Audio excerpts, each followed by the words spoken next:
Welcome back into the Sports Source. This segment brought to you by Calhoun's. Folks, Valentine's Day, in case you haven't been keeping up, Valentine's Day is on Wednesday, and all the area Calhoun's locations are taking reservations now. Don't wait to the last minute, and for goodness sakes, don't forget. Set up Valentine's dinner ASAP for you and yours. Calhoun's, 9 area locations. Calhoun's, a taste of Tennessee. Valentine's, it's the perfect place to go. All right, I want to quickly go straight to some numbers here as we talk recruiting. You see on the left the rankings for 247sports.com, and on the right, rivals.com. Tennessee, they're pretty similar. Tennessee winds up 20th in the nation. Not terrible. 20th in the nation. I mean, when you consider there are 130 teams, it's being treated as it's terrible by some, but 20th. The worrisome part there is you are way down in the SEC picking order in terms of trying to get yourself off the mat. But you see there, Tennessee behind those same 7 teams in both polls, and you're ranked 20th. Let's take a look at Jeremy Pruitt and compare him to past Tennessee first-year coaches. You see there, Lane Kiffin in 2009 finished 8th and 10th according to the rankings. Derek Dooley was 7th and 9th, actually the best you've had. Butch Jones, 25th and 21st, coming in after the Dooley just mess. And then Pruitt this year, 20th and 20th. If we look at first-year coaches across the country, there's where Jeremy Pruitt sticks out. Willie Taggart goes to Florida State. He's number 11. They were in much better shape than Tennessee. Dan Mullen goes to Florida. They went 4-7. Dan Mullen did a good job, but he's got a nice recruiting base down there at 14th. Mario Cristobal, a guy, if you remember when we were going through all the coaching lists, that's the guy, when we were talking about assistants, I made a point that this guy has some head coaching experience. He's got Pruitt's resume, but with a little head coaching experience mixed in. Cristobal at Oregon, now he was promoted, so that helps him, but he had a good class. Jimbo Fisher did well at Texas A&M. Chip Kelly at UCLA.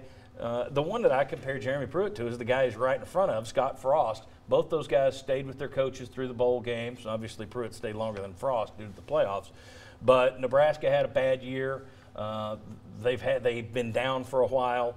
So that one compares. Joe Moorhead, surprisingly, number 27 at Mississippi State. All right, and then I asked folks on Twitter this week for their reaction, for your reaction. Jeremy Pruitt's first fall signing class is in the books. What is your take on it? 59% of you said decent, considering.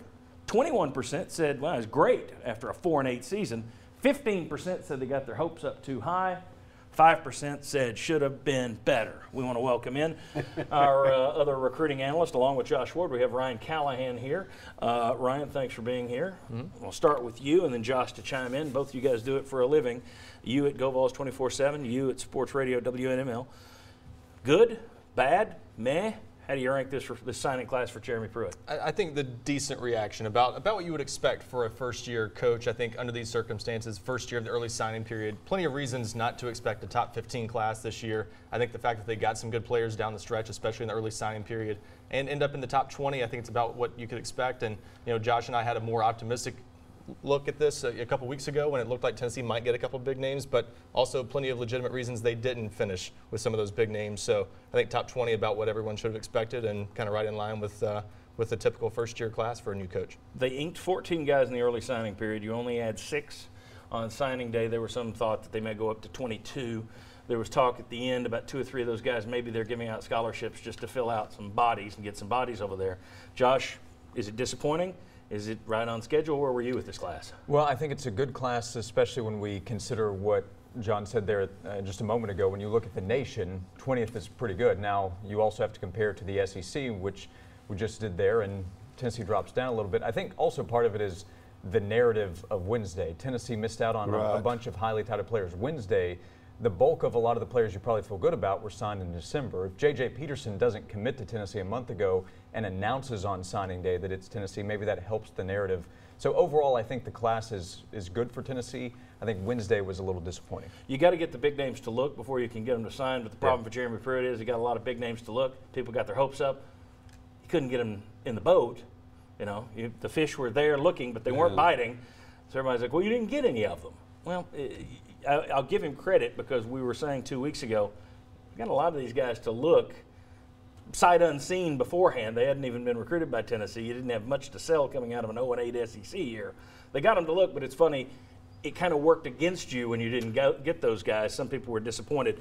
Chuck and Mike, your thoughts on this? Jeremy Pruitt stayed with his football team. down at Alabama, won the national championship. I think most people beforehand said, yeah, it's all right. Some didn't, but I think most people thought, well, that's good exposure. Hindsight's 2020. Would Tennessee have had a better class if Jeremy Pruitt had come to Tennessee from Alabama sooner? I would have to defer to these guys. Not good enough. I want your take. Well, okay. Here's what I think. They're 8th in the. It wouldn't have hurt if he'd come, but I don't know if it would have changed anything if he had. But they're 8th in the SEC at 20th. But you look, somebody's 16th, 18th, 19th, 20th. I can't imagine there's very much difference between 16, 18, 19, and 20. Especially not knowing what guy's going to tear a knee up, what guy's going to wash out. You don't know. Well, the two words, one word that comes to mind to me right away, this whole recruiting thing, is commitment. And that doesn't seem to matter much anymore. Jeremy Pruitt said, I made a commitment to the kids at Alabama that if we had a chance to play for the national championship, I'll be here.